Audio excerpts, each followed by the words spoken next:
পলাতক 2 আসামির ফোনে কথোপকথন পেয়েছে পুলিশ। পুরো আইজির নেতৃত্বে পুলিশ, এসটিএফ সবাই কাজ করছেন। ওনার পরিবার যা যা চেয়েছেন সরকারের কাছে সেই কাজ সরকার করছে। আমি আশা করি যে তদন্তের মাঝপথে আমার না বলাই ভালো, কিন্তু এটুকু আমি বলে দিচ্ছি, পরিবার যেভাবে জাস্টিস চেয়েছেন, পরিবার সরকার এবং পুলিশের কাছ থেকে যে যে সহযোগিতা চেয়েছেন সেটা তারা পাবেন। মোট 4টি মামলা হয়েছে।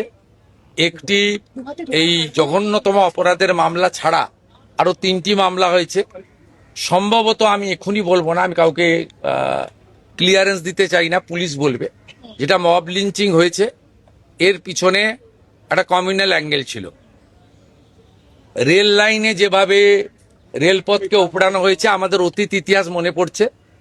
2019-এর সিএ বিরোধী আন্দোলন বা কিছুদিন আগে ওয়াকফ অ্যামেন্ডমেন্ট বিরোধী আন্দোলন।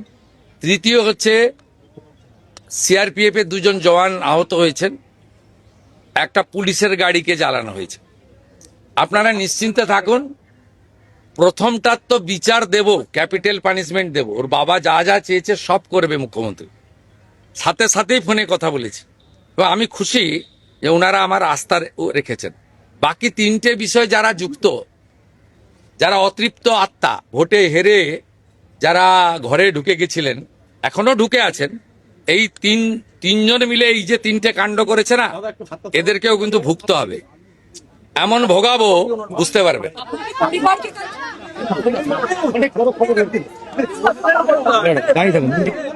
আরো ভালো ভালো খবর দেখতে সাবস্ক্রাইব করুন বাংলা হান্টের ইউটিউব চ্যানেল।